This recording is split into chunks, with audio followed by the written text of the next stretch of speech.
La membrane de la cellule, c'est l'enveloppe de la cellule qui va séparer l'intérieur de la cellule du milieu environnant extracellulaire.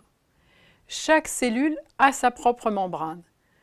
Quand deux cellules sont côte à côte, ces membranes ne fusionnent pas. Chaque cellule garde sa propre membrane et il y a même un espace intermembranaire qui persiste entre les deux cellules et que l'on voit bien au microscope, notamment avec le microscope électronique. La membrane est formée de lipides amphiphiles. Ces lipides amphiphiles ont tous une tête hydrophile, c'est-à-dire qui attire les molécules d'eau, et une queue hydrophobe qui au contraire repousse les molécules d'eau.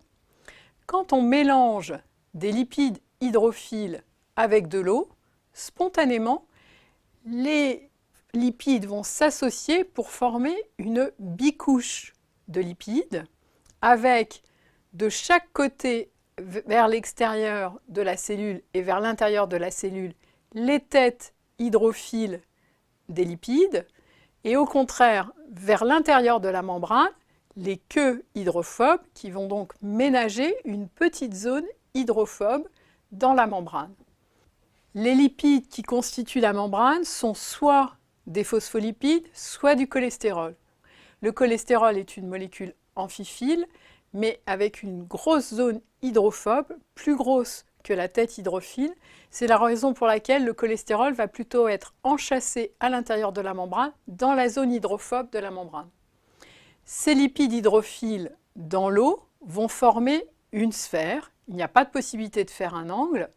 Et c'est ce qui donne finalement la forme grossière de la cellule.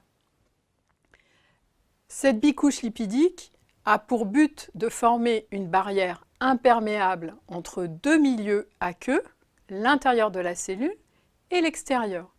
Et les molécules hydrophiles ne sont pas capables de passer spontanément à travers cette membrane. Le deuxième élément constituant de la membrane, ce sont des protéines.